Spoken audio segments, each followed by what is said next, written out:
હા નાનો આમ તો એમ છે. ઓ બાપા વરદા પેટ્રોલ ના પૈસા આપો હું ઈ ભાઈને દઈ આવું ને. એ હારું અયો હારું છું ઈ ભાઈ યારું પકડીને વિયાઈ ગયા. નકર આજ આખો દિવસ આપણે ભૂખ્યા બેહવું પડે. તો હું મને તો બહુ બીક લાગતી હતી. હું તો હું કહું હાલો ને એક આપણે હારું મકાન બનાવી નાખવી તો કઈ જીવ જંતુ ની તો બીક નો રે. ના રે ના તો કેટલો બધો ખર્ચો થાય. તો પણ આ ઓયડીમાં કેમ રહેવું? કેટલી બધી બારીઓ છે, ગમે નથી જીવ જંતુ આવે. હવે તો કેટલી બીક લાગે. એ હાસુ હવે તો બીક લાગવા મળી. તો હાલો ને એક હારું મકાન બનાવી નાખવી. પણ યા હારો કોન્ટ્રાક્ટર મળવો જોઈએ ને તો મકાન બનાવી ને. તો આપણે એક કામ કરવી, બધું મટીરિયલ લાવીને આપણે જ મકાન બનાવી નાખવી. હવે આપણને થોડું મકાન બનાવતા આવડે. વરદા ઓલા ભાઈને પૈસા આપી દીધા હો. હા તો વાંધો નહીં, એની ક્યાં પૈસા નથી રાખ્યા ને. જો બોલો એવા કામમાં હું થોડા કટકી કરું. એટલે આપણે ક્યાં પહોંચ્યા હતા? આપણે ક્યાં ક્યાં ગયા? અહીંયા ખાટલા ને ખાટલા બેઠા. એટલે હું યાદ નથી જતો. આપણે હું વાત કરતા હતા એમ કહો. એ આપણે મકાન બનાવવાની વાત કરતા હતા. હે મકાન બનાવવું છે? હા તમારા ધ્યાનમાં કોઈ કોન્ટ્રાક્ટર છે? પૈસા હોય તો મારા ધ્યાનમાં કોન્ટ્રાક્ટર છે જ તે. એ કેટલો ખર્ચો થાય? શું વાત ચાલુ છે? જોવો ને ભોળા દાદાને મકાન બનાવવું છે ને તે પૂછે છે કેટલો ખર્ચો થાય. તો પણ ઉપાડ્યો ને કેલ્ક્યુલેટર આયરસ છે, હિસાબ કરી નાખવી. બાંધકામ, મજૂરી, મટીરિયલ, કલર કામ.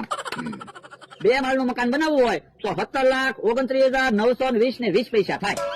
અને એક માળનું મકાન બનાવવું હોય તો ઉપાડ્યો તો 10,32,450 રૂપિયા 20 પૈસા થાય.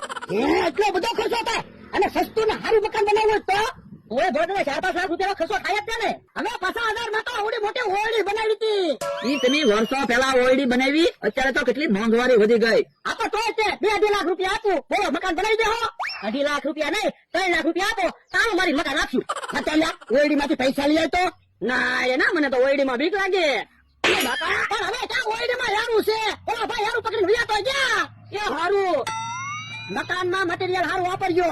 કાંઈ નો ઘટે મકાનમાં બસ. આ તો વાંધો નહીં. તમને કીધું તો છે તારું મારી મકાન આપશું. કેવા પૈસા? અડધા પૈસા આપું, અડધા પૈસા મકાન બની જાય ને પછી આપીશ.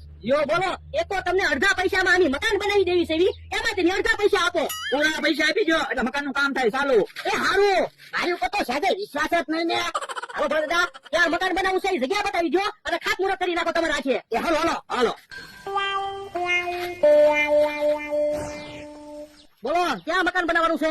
એ અહીંયા મકાન બનાવવાનું છે. અને દરવાજા ઉગમણા રાખવાના કે આથમણા? એવું કેમ ના? અને મકાનમાં બારી કેટલી મૂકવાની છે? એ 2 બારી મૂકજો. ના રે ના મકાનમાં બારી નથી મૂકવી હો. એ બારી મૂક્યું ને તો પાછા જીવ જંતુ આવશે. પણ બારી નહીં મૂકવી તો પવન કેમ આવશે? પણ તો આપણે પંખા ને એસી ને એવું મુકાવી દેવું. આપણે ક્યાં પૈસાની તાણ છે? ઈ હાસુ એ બારી નથી મૂકવાની. કોઈ વાંધો નહીં. અને દરવાજા લાકડાના રાખવા કે લોખંડના? એ લાકડાના રાખજો. એ વાંધો નહીં તો તમારા હાથ છે મુહૂર્ત કરી નાખો. હા તો અહીંયા પોતાની લેતા તો મુહૂર્ત કરી નાખું. લાય ઉભા રહ્યો.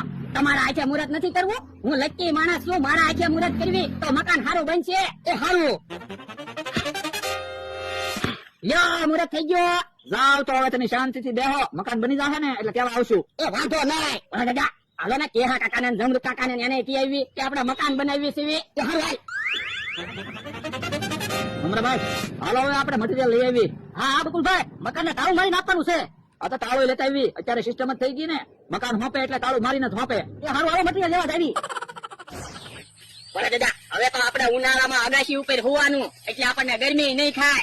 હા હા અને શિયાળામાં મકાનમાં હોવાનું એટલે ઠંડી ન લાગે. હા હા અને હવે તો અગાશી ઉપરથી આપણને આખું ગામ દેખાય. એ અગાસી ઉપર બેહવાનું એટલે આખી વાડી તો દેખાય. આ ઈ હાસુ સાંભળતો જો આપણી વાડીએ ટ્રેક્ટર એવું લાગે. તો ઈંચો આવી છે. હે આ તો નહીં. ઉભા રહ્યો ત્યાં કામ જાવું. આપણે તો ઈવડે એને પૂરા પૈસા આપ્યા તો છે. ત્યાં આપણે જાવું ને તો આપણને ઈંટું ફેરવવાનું કહે. ઈ હાસુ ત્યાં નથી જવું. હાલો ઘડીક આમ આગા આગા આટા મારવી. હે કે કાકા જમરૂ કાકા તો આંબાને પાણી પાવા દાડિયા રહ્યા લાગે. આ તો દેખાય.